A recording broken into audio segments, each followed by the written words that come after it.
Good evening. My name is Charles Ogulami.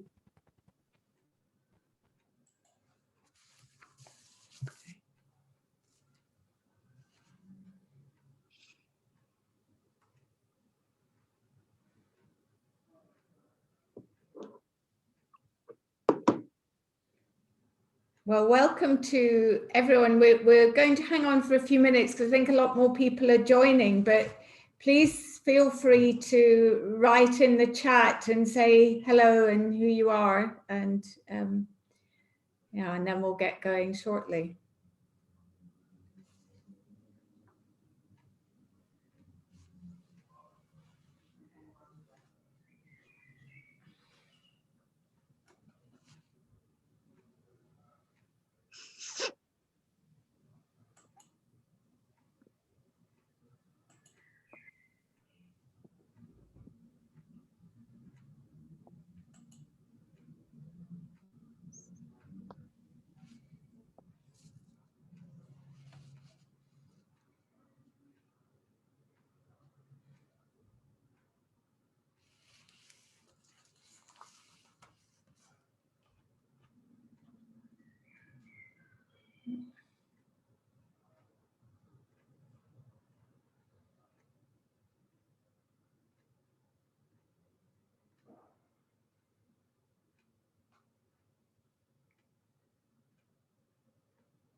Well, welcome to everyone. I'm Sally Daglian. I'm Chief Executive of Praxis, and for people who don't know Praxis, we're a human rights organisation. We've been supporting people who've migrated to the UK for over 35 years, and we particularly work with people who have been marginalised by their immigration status.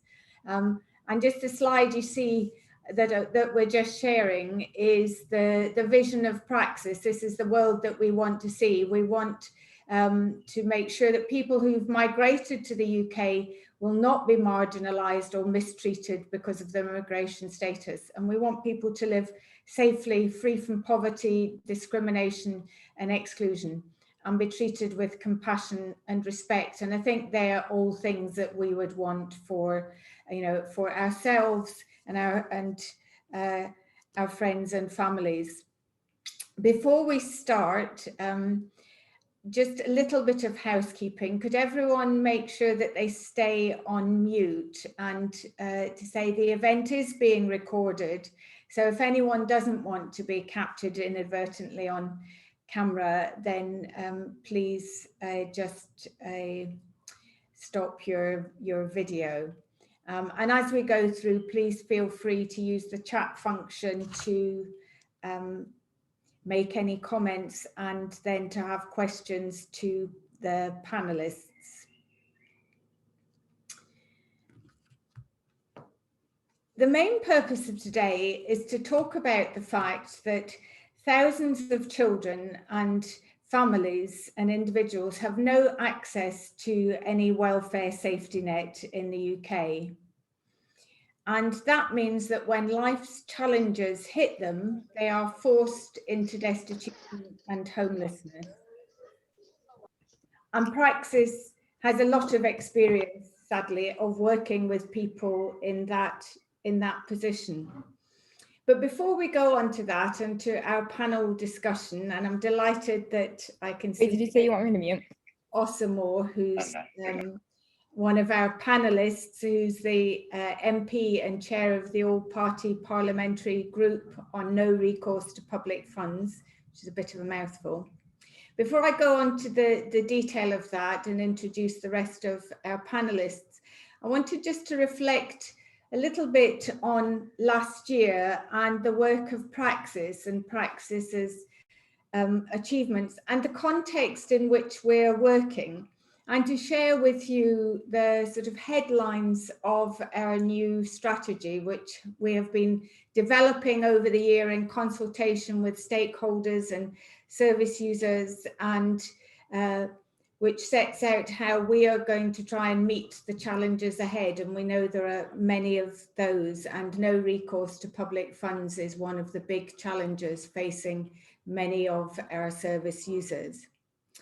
So I don't think last year needs a great deal of explanation. It has been exceedingly challenging. Everybody has got their personal stories of loss and of isolation and of grief. And for some people, it has been a loss of job. And what we have seen with COVID-19 is that it has exacerbated all the existing divisions and inequalities in society. And for our service users, they have been particularly hard hit. And charities like Praxis have been at the forefront of supporting people through the pandemic. And we know that the impact of that is going to be felt on a health and economic basis for many people for quite some time. But despite the challenges of last year, when we had to reshape of all of our services, we turned on a sixpence. 1 minute last year, some of you were at our AGM when we all met together in Praxis.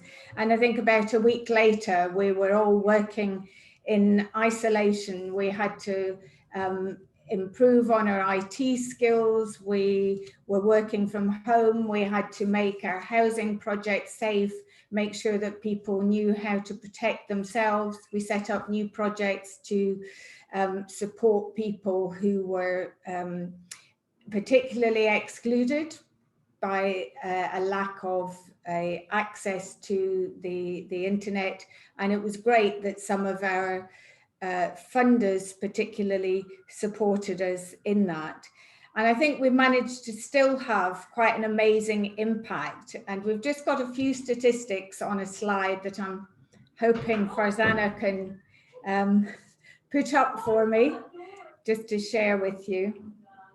So just last year at a glance, we supported nearly 2,500 people with advice and casework, even though we weren't able to see people face to face for most of that time. We provided nearly 14,000 nights of safe accommodation. That's for women and children within our housing project, which is for people who are excluded from the welfare safety net, have got no recourse to public funds.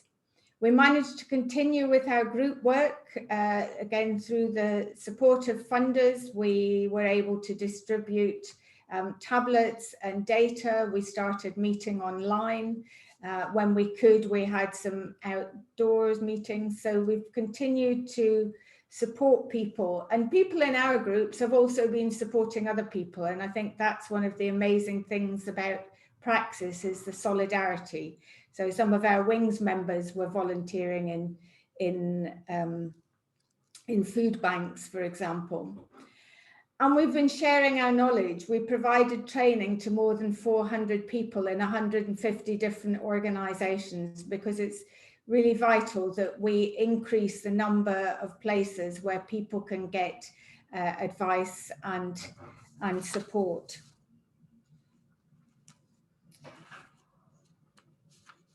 The external context is ever more challenging.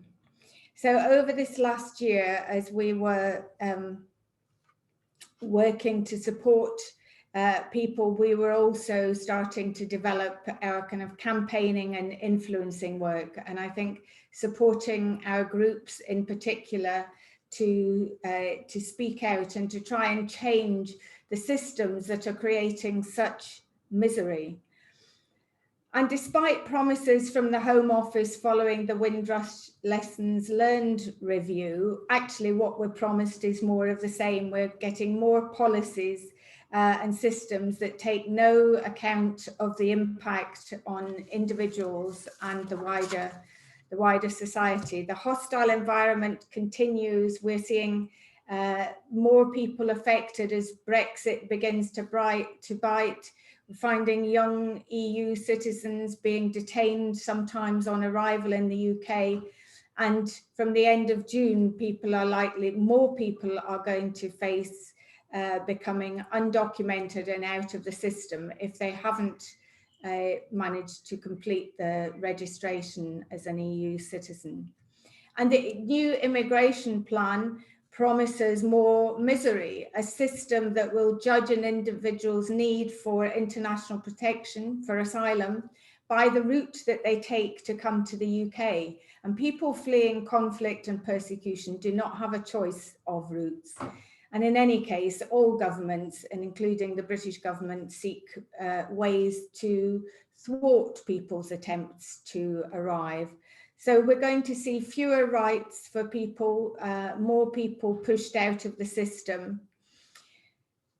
We're going to see a reduction in appeal rights for people, and the Home Office gets decision-making wrong very often.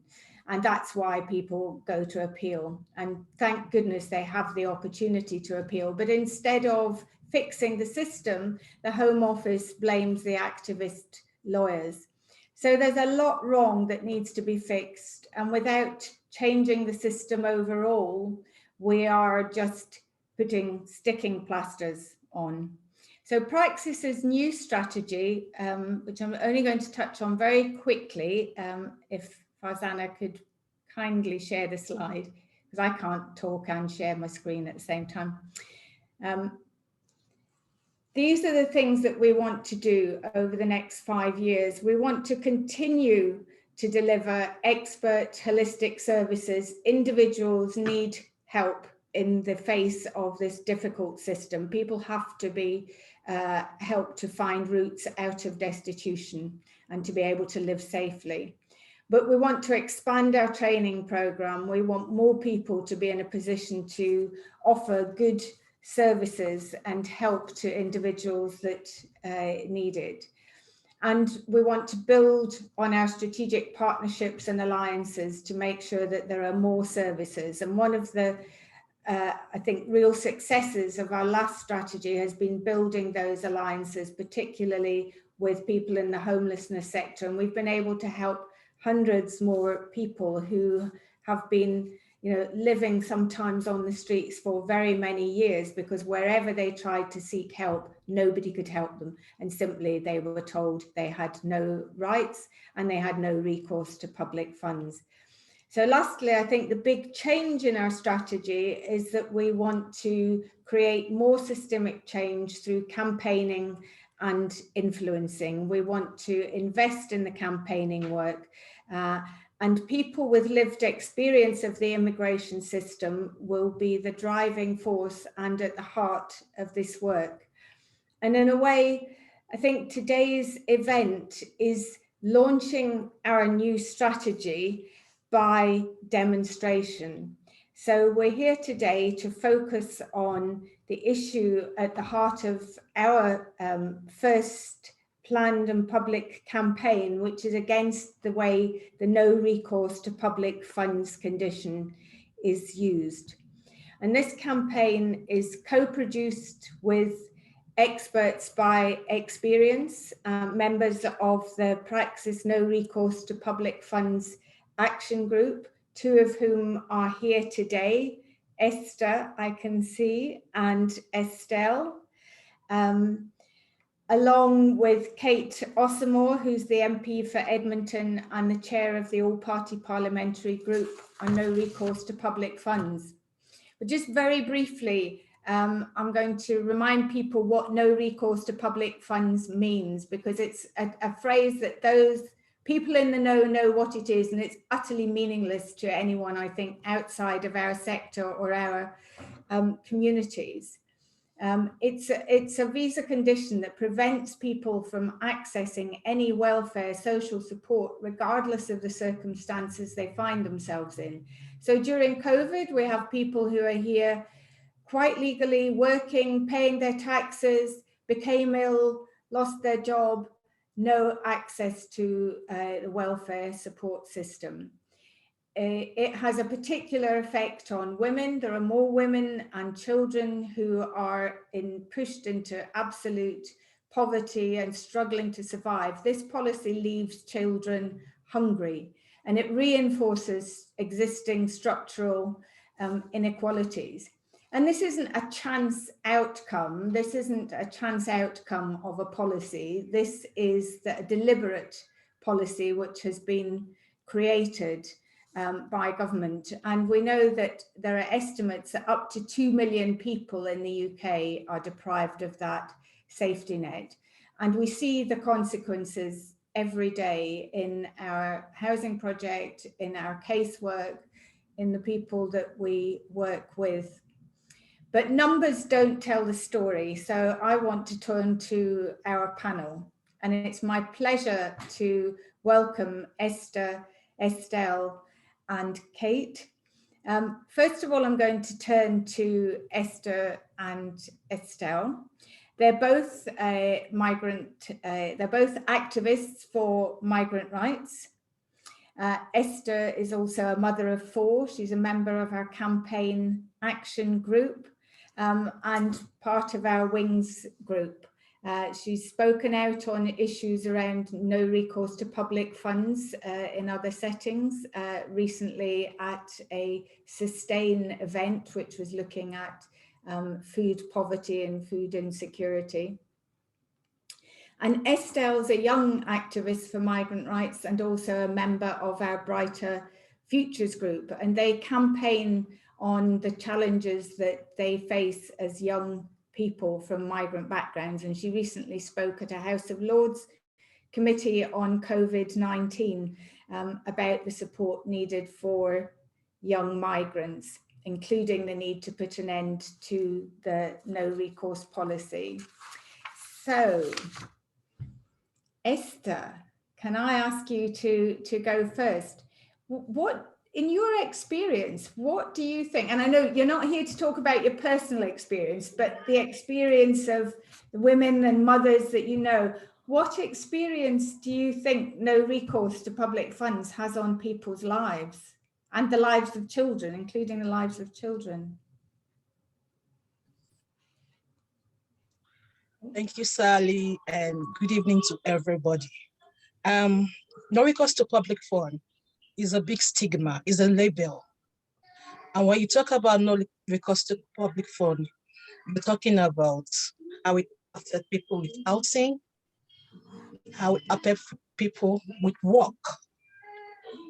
I mean, it's during the pandemic, it was really difficult. A lot of people from the Black Asian minority ethnicity were really affected by no recourse to public fund. They were the ones who put their life at risk. They were the ones who were working. They were working, but at the same time, they could not get these basic amenities. Imagine, how do you explain to a child that because your parents have no recourse to public fund, you cannot get a free school meal? No recourse to public fund has really differentiated these children from each other. They see their friends eating hot school meals, and why they are eating canned food just because their parents have no recourse to public fund. During the pandemic, I solely had to rely on the food bank. And when you go to the food bank, it's another thing entirely. They look at you as if you're from another world. When you tell them you have no recourse to public fund, they look at you as, what are you saying? Are you from this planet Earth? And the quality of food they give to you, again, it's rubbish. They give you food that maybe it's just one day to best before. I am a mother of 4. My kids need to eat healthy. These children are the future of this country. They did not force themselves to come into this world, but the government has put that label on us. You pay money for your visa, then you work, they collect your tax, they collect your NI, and then use your own money and your sweat to feed other people. Why you're doing this job, you have nothing. You can't access housing. A lot of mothers in the wings have moved like 8 times, and the kind of accommodation they give them is so crappy. I know of a mother with 3 children that was just given 1 room in an unhealthy environment. At the end of it, the children fall sick. It affects the mother mentally, and a mentally imbalanced person will definitely raise mentally imbalanced child. When children are hungry, they cannot concentrate on their work, they cannot concentrate in school. How do you explain to your child that your friends are going to a school trip, and because your parents are on no recourse to public fund, your child cannot go because they don't have the money? Meanwhile, these children are allowed to go free because they are on certain benefits, but you are working.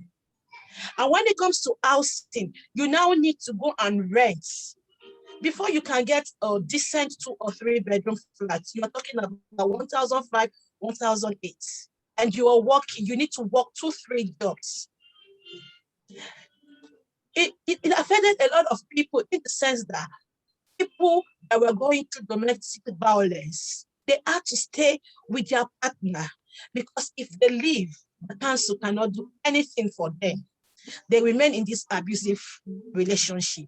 At the end of the day, you hear that somebody has committed suicide. These are people, they pay money for their visas. And when the visa comes out, it comes with no recourse to public fund. There is no equality here. You tell a lot of people. I was so ashamed when the Prime Minister of England said he doesn't understand what no recourse to public fund means. I mean, if Boris Johnson does not know what no recourse to public fund means, then who are we? We need to let people know this thing. It is barbaric. It's a stigma. It needs to stop. Thank you very much. Wow. Thank you, Esther. That was very powerful, and such a huge number of issues in there for both you as mothers and also for children. And you're right, we were all shocked that Boris Johnson said he didn't know what no recourse to public funds was. And I think we need to make sure that that ignorance cannot continue at that level. I'm going to ask Estelle before to talk about the perspective of young people and what impact you think it has on young people in particular. Yeah, thank you, Sally, and good evening to everyone. As Esther said earlier, first of all, I think no recourse public fund is racial discrimination, because it doesn't target all migrants. You know, in this country, it's not only Black and Asian people who are migrants. If you come from Australia, if you come from France, you're a migrant as well.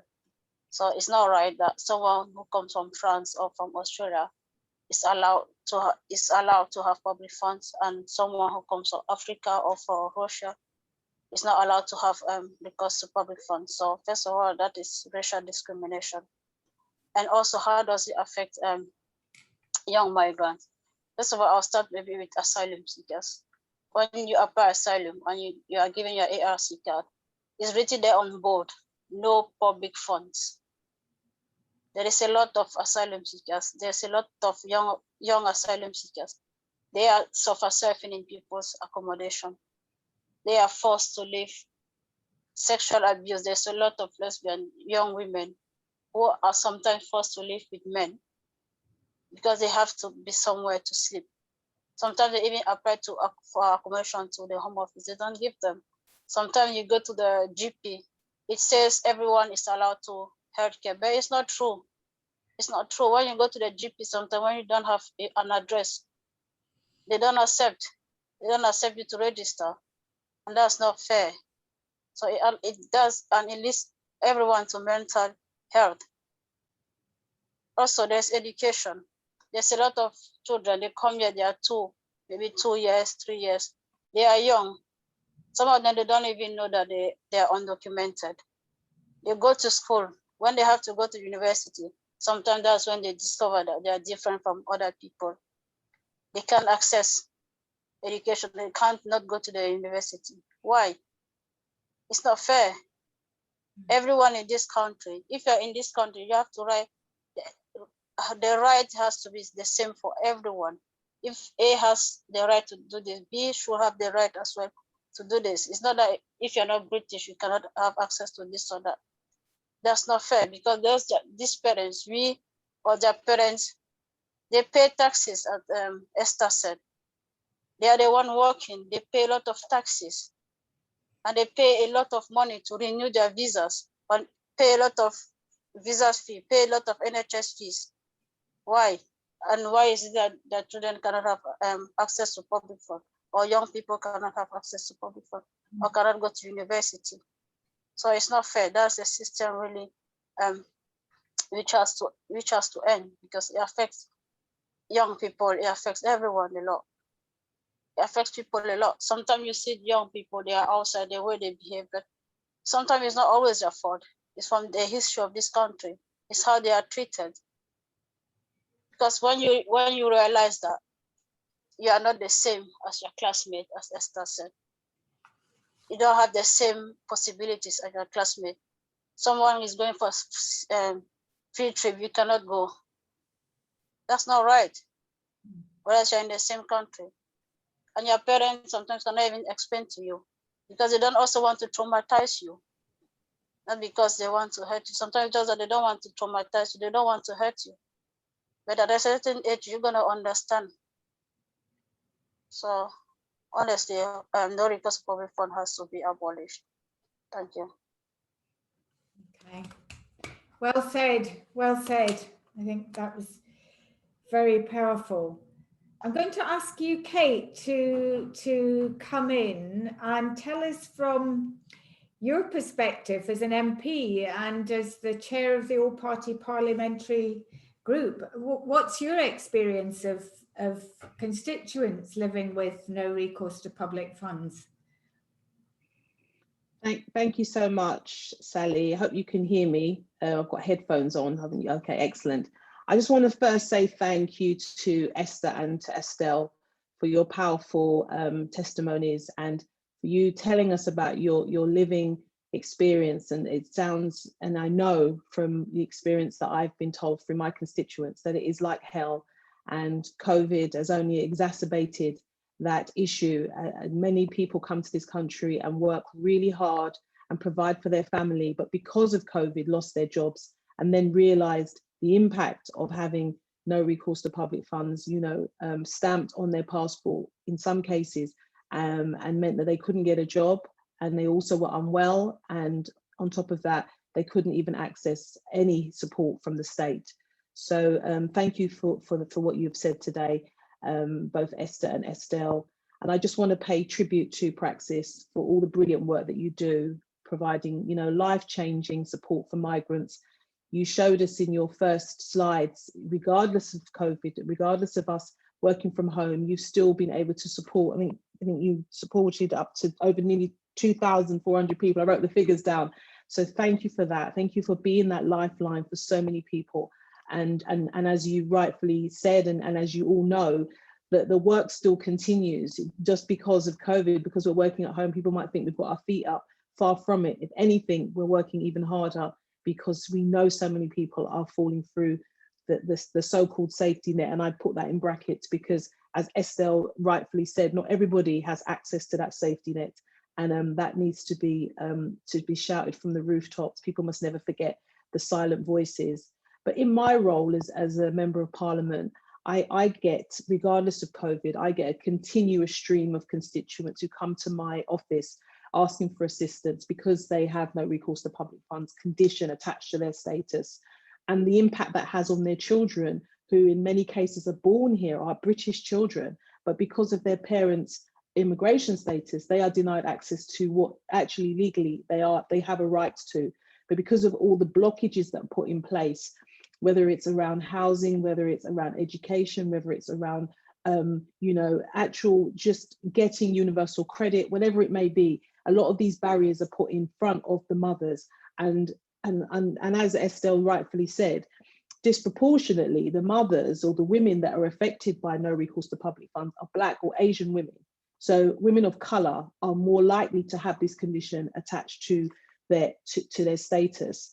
And in more cases than none, in most of these women are insecure working. So they're either on 0-hour contracts, or they're working, cash in hand. They may be cleaning in the mosque, cleaning in the church. They're working underground. So with all of these institutions closing down, and them not being able to provide that place, maybe to pay mother, £20, £30, £40, whatever it is in their hand, they are they're no longer able to actually just get bread and milk. And as Esther said, you end up going to a food bank, and in some of the food banks, the quality of food, unfortunately, is not what we should be giving out to mothers, children, especially when we're thinking about, we all know that when we eat, we get fuel. When we eat, we can concentrate. When we eat, we feel satisfied. When we're hungry, we're more likely to play out. And that's adults, much less children, who are in confined spaces, who are in homes which are not fit for human habitation. And I get so many people that come to my office who tell me that they have been put in a home. When they show me the pictures of the home, no one should be living there. A dog should not even be living there. And they have been forced to live in these environments. And as Esther said, keep getting moved and moved and moved and moved. And any one of us knows, just to even go and spend a night at a friend's house, or go to a hotel or wherever, just to pack a bag for one night, it can be a big conversation. What should I pack? Should I take this? Should I not take that? But to have to pack up your own home and all your belongings 8 times in a space of maybe 2 years, it's ridiculous, and it's totally unfair. And I'm seeing that. I'm seeing more and more councils not checking the properties to make sure that someone should be staying there. And I'm actually getting residents, constituents, sending me the pictures of what the condition of the property is, which I then have to send on to the council to say, what is going on? Why are you putting somebody in a property which has got damp on the wall? And it's not small damp, it's black. And then the impact it has on the children. The children's suddenly gets, a child will suddenly have asthma, and wasn't born with asthma, will suddenly get respiratory issues. And all your clothes are smelling of damp, and you're clean. And it just adds compounds to the insecurity of, dealing with the Home Office. Unfortunately, the Home Office, I'm seeing more and more cases where, unless I actually tweet at the Home Office about a case, and the Home Office will know what case I'm referring to, then they will contact me, and then they will deal with the case. I'm a member of Parliament. I'm not just someone on the street. I'm representing people. People voted for me to represent them. So when I am asking them to look at a case as a member of Parliament, it is a real case. It is a live issue. I had one constituent who was working as a carer on 0-hour contracts during the height of COVID. So this was last year, maybe March, April. And she'd been waiting for a response for her indefinite leave to remain application, which was put in, she also had put in an offer to do training as a nurse. So she wants to get out of poverty, she wants to help her family, she has aspirations, she has dreams. At some point in your life, yes, you may be relying on your passport to change so you can work. Once you start working, you're not always going to be seen as a refugee or as a migrant. And this is what people want. They want to move out of this stigma and this status which holds you down and makes you think you're going to be here forever. So as I said, my constituent came to see me. She'd applied for this training course, but unfortunately, because of the delays with the Home Office, the university was saying, look, we don't know if we can actually accept you, because you have to show that you can, apply for this course. And because of that, she nearly lost her place. Again, as I said, this was at the height of COVID. She developed COVID as well. So she was forced to self-isolate. She had no recourse to public funds. She's been forced to isolate. She has no money. She's got children. She's getting into rent arrears. She comes to my office. I have to refer her to a food bank. And as I said, I had to act the Home Office on Twitter. And then they called my office and it was resolved relatively quickly. This is one case. Not everyone will come to the MP, and not every MP is actually going to do anything about it. If you live in an area where you have a Conservative MP, unfortunately, it's less likely that they will take it on.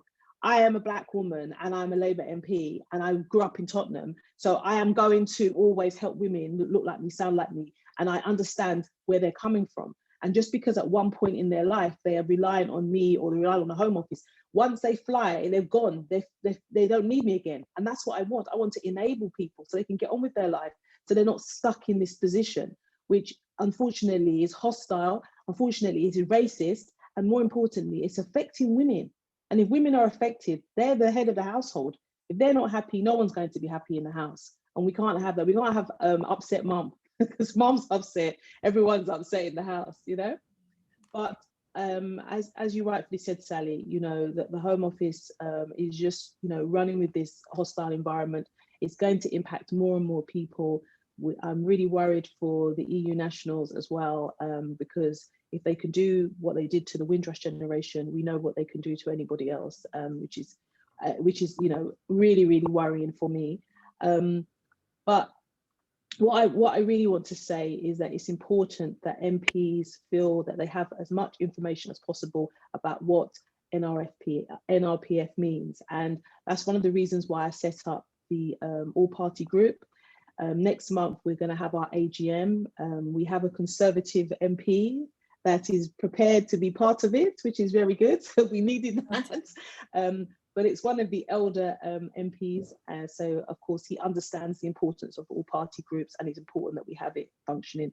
So once we've had our sort of administrative AGM, then we will have an event. And I really want us to work with Praxis to be part of that campaigning, you know, part of the work that you're doing, and using the all party group to be able to campaign on issues and launch documents, and also bring people who are living with it, with the condition, so that MPs can know that there is a space they can learn more and more about what this means, because it's not only affecting people now, it's going to continue, because it's a vehicle which the Home Office is very happy to use against people, which is, you know, horrible and horrible to see. So it's really essential that organisations like Praxis, you know, Project 17, all the outward facing organisations are speaking and educating parliamentarians. So please use the All Party Group as part of that.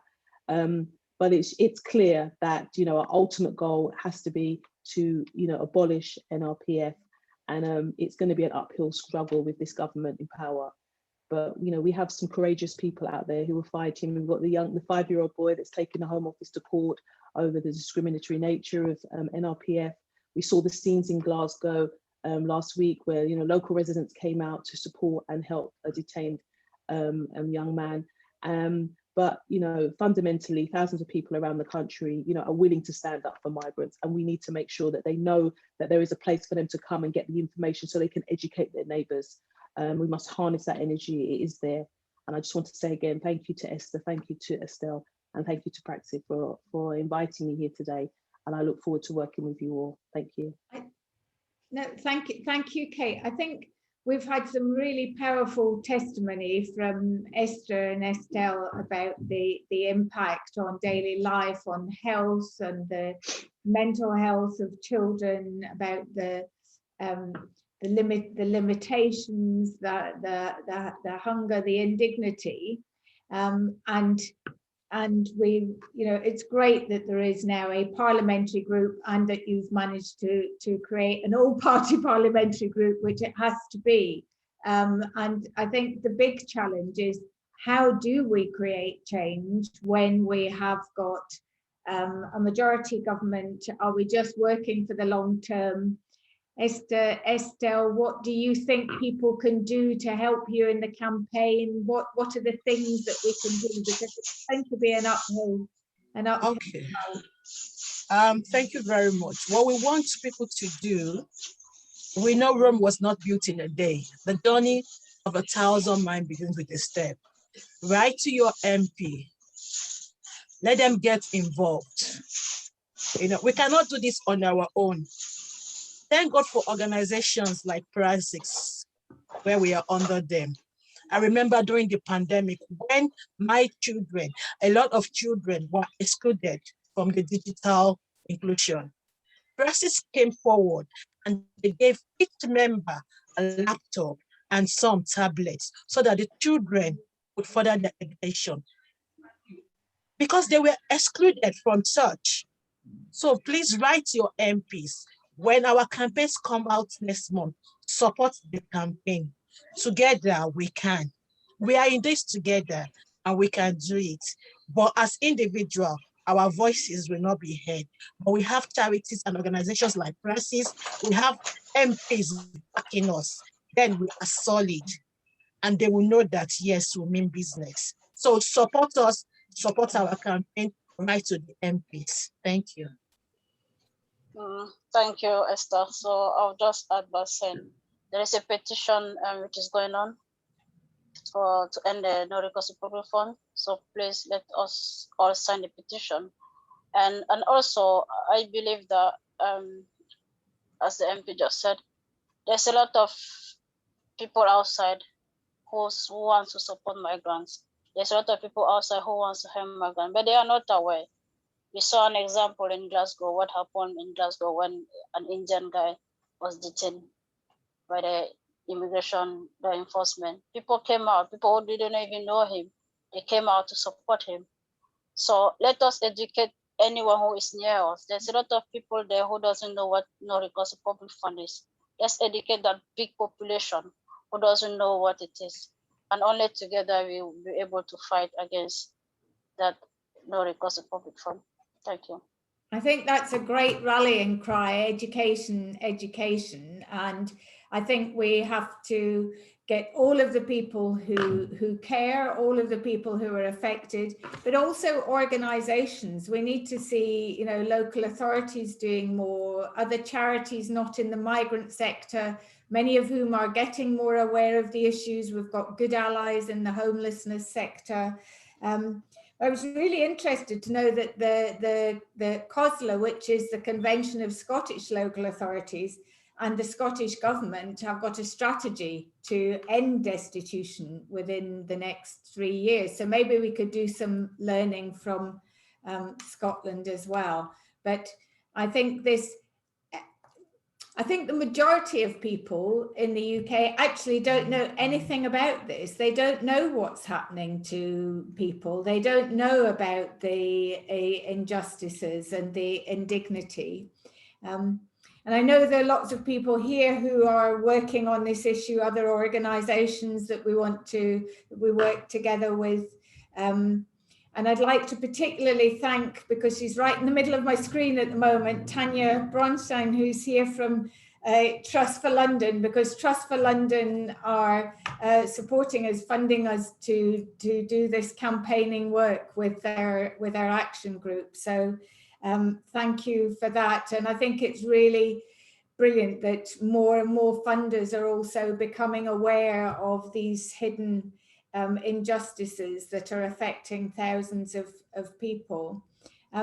We wanted to give people an opportunity to ask questions of the panel or to make contributions. So please put them into the chat, and between myself and Beth and Lant, hopefully we can field questions and allow people to make contributions in the remaining time.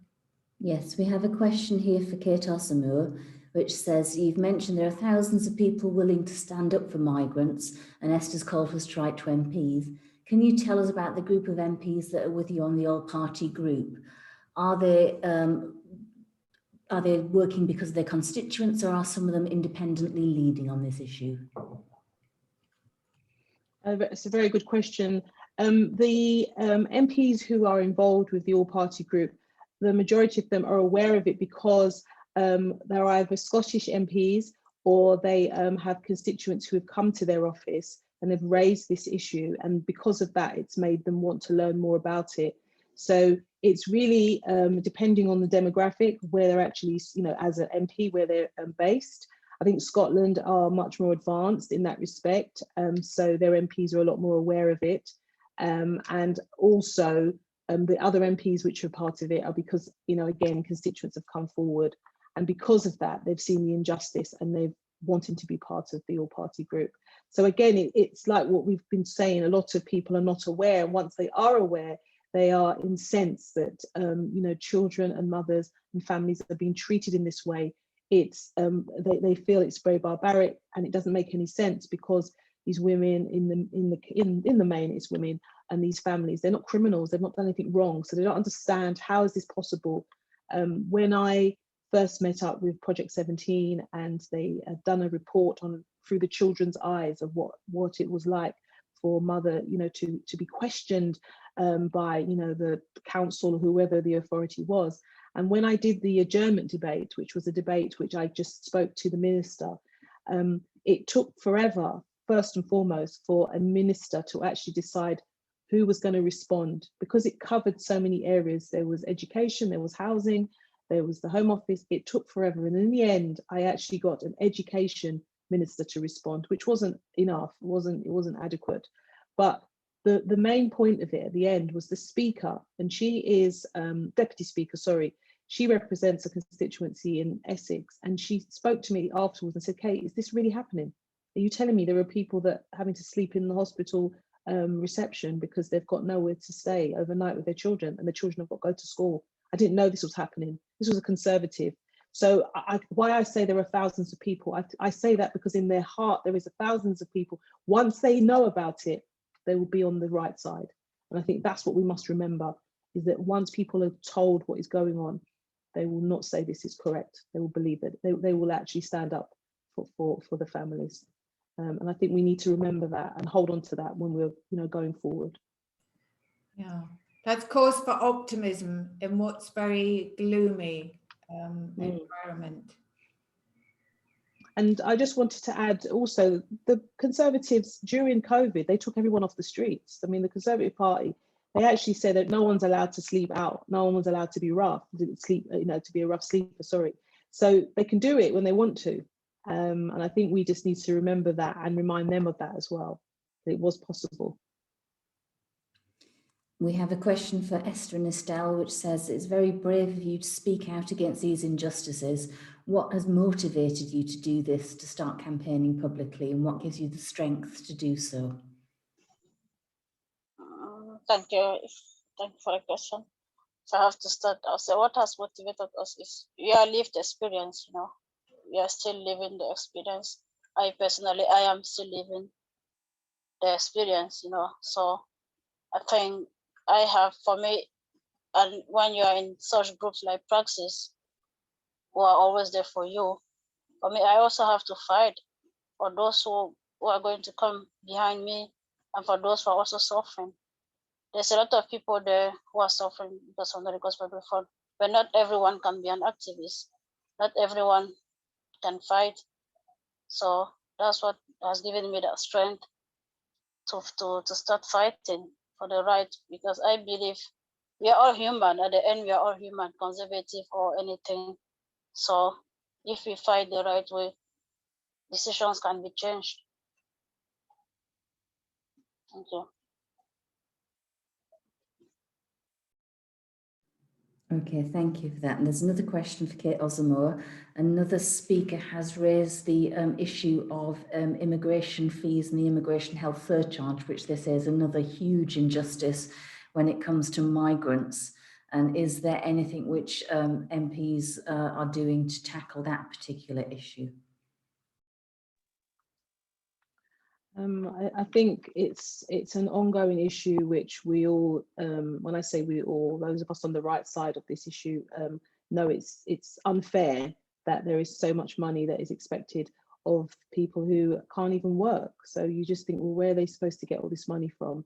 It doesn't make any sense. Unfortunately, when you're in opposition, you can keep raising it, you can keep talking about it, until, you know, we're on the right side and we're in government and we can abolish such heavy fees. We just got to keep talking about it, which we are, putting forward debates, making sure other MPs have the information to speak up about it. And there are lots of good people that are speaking about it, but again, it's on deaf ears. But we won't stop. We're not going to stop. We're not just going to pick it up when it's fashionable to speak about it. We'll keep talking about it until, you never know, you might get a government minister that's actually on our side.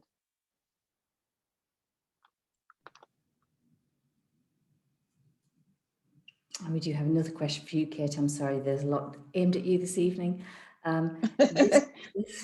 This question is about the furlough scheme during COVID. Someone said that after some initial confusion, the government then did say, yes, the furlough scheme is available to those who are no recourse to public funds. And do you have any insight as to why that happened, how they came to that decision, bearing in mind all the general negative decisions around no recourse to public funds? I think it's quite a few things. I think during COVID, during the lockdown, a lot of MPs who didn't normally get written to by certain constituents started to get correspondence from maybe someone who was self-employed or someone that had a job and never ever relied on any benefits. So what I was finding was that there were a lot of MPs saying, oh, these people are writing to me about, you know, what they're going through, and I didn't know nothing about it. So I think it's because not only Labour MPs, but also Conservative MPs were getting casework which showed that anybody could have no recourse to public funds, you know, associated with their status. And this image of what a migrant looks like was almost not smashed open, but it became a bigger conversation because they realized that it's arbitrary in some cases. There are some, I mean, there was one man, he was a doctor, he worked in a hospital and he lost his job and he had no recourse to public funds, but he'd always worked. So he'd never relied on the state benefits for anything. So it was people like that that were coming forward. And I think it became something which some MPs felt more comfortable to speak about because it was like, this man's always worked or this woman's always worked, never relied on anything.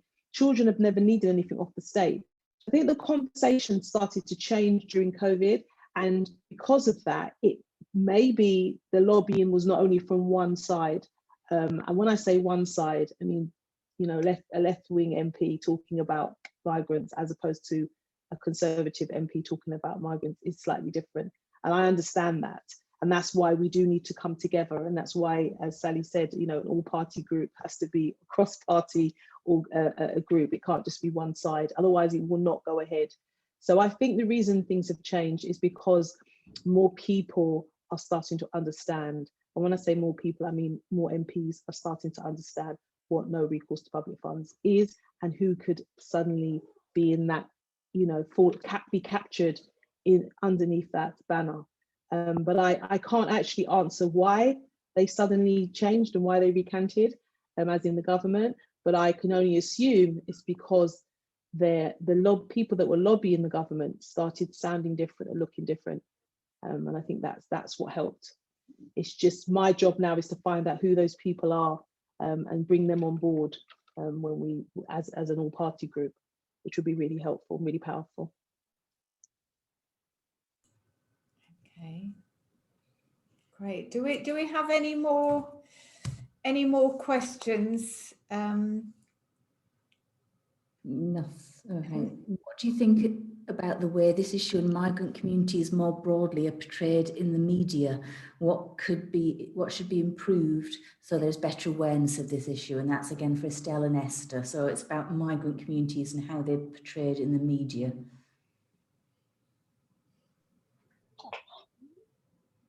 Sorry, do you want to ask the question again? Yes, it's what do you think of the way that migrant communities are portrayed in the media and what should be improved so there's better awareness of the issue? Yep. That question, if I have to say how migrants are being portrayed by the media, first of all, migrants have always been portrayed like people who are coming here maybe to take benefit from the UK. So we are always being shown as we are coming here because we are coming here maybe for, I don't know, for like economic purpose, you know. And how many migrants are if you want to check, most of the migrants are outside working. They work a lot. They pay taxes. If you want to go to the immigration side, people who are taking the boat, you cannot risk your life and that of your children to take the boat or to be under a lorry, inside a lorry, locked to enter the UK and Putipate said you are an illegal asylum seeker or illegal migrant. If you are not at risk, you will not take the risk to enter in the UK. You know, during the COVID, there are the migrants who were outside working, driving the buses in the hospital. They were under no recourse public fund. They had to put their family into danger, put themselves into danger. They didn't have choice. Migrants are not here for benefit. That's not why we are here. We are not here for benefit. Thank you. And that's how the media portrays migrants. And that's not good. Thank you. All right. Also, to support what Estelle has said, look at the HSMP. Who are the HSMP under visa? Who are the people that who comes for it? They are the so-called migrants. They are the ones who come here to work. And the so-called British sit at home while these migrants work for them. How many British people do you see outside? Most of them are on benefits. They don't want to work. They have this. But people from a migrant background, they are hardworking. I don't want to sit down and how much are you going to give me on child benefit? 20 pounds? How much will I get on UC? Yes, I get 1,002. Is that what I'm going to live my life on when my hands are strong and I can do 2-3 jobs? We did not come here for benefits. We did not come here for benefits at all. We came here to work, to better the life of the future of our children. And when we can do this, they should see migrants not as individuals. They should not see us as peasants. Or we came here to how much is the welfare system they are doing? So they should portray us as the life of the society. That is what I see us as. Thank you. Thank you, Esther. Some powerful, powerful words there. And I just want to thank you and to thank Estelle and Kate for coming and sharing your views and your experiences, but for also encouraging everyone to get involved in creating the change that we know that we really need to see. So can I, on behalf of Praxis, thank everybody for coming. The action group, I know, are putting together a manifesto and are going to be launching that in June, so watch out for that. If anyone wants to know more about our work and our new strategy, please get in touch. And there are a few words that I picked up that I think are really helpful for us to think about going forwards and to maintain, I think, our desire and energy for change when every week we're reading of another injustice. And I think Kate said one of them when she said conversations started to change during COVID. And that Conservatives can do it. We must never fall into the trap of thinking that these things are just party political. This is about human beings, and we need to communicate on a human level so that people understand the injustice. I think the other things that I heard most strongly are we're all human, and education. It's easy for us to think that everybody knows about these issues and are ignoring the injustice. The majority of people, I think, don't know. And as Esther said, a journey of 1,000 miles starts with a single step. And you know, if we want to go far, then we have to go far together. So I'm really delighted that we are working on this issue together. And thank you again to our panelists and to everybody for joining in. and more power to our elbows, and we will create the change that we want to see. So thank you to everyone, and thanks to the Praxis team for putting together the technical things that made the event happen. It's always a bit nerve-wracking doing a Zoom event even after a year. So go in peace, and thank you everyone for your contributions. Thank you. Thank you so much. Thank you. Thank you, Bye-bye. everyone. Thank you. Thank you very much. Thank you, Honorable MP. Good to see you again. Oh, thank you, Esther. Thank you. Good to see you. Thank you, Esther. Take Thank care you. now. Bye-bye. Bye. Thank you, everyone, for Thank listening. you. Bye. Bye. Bye. Bye. Bye, everyone.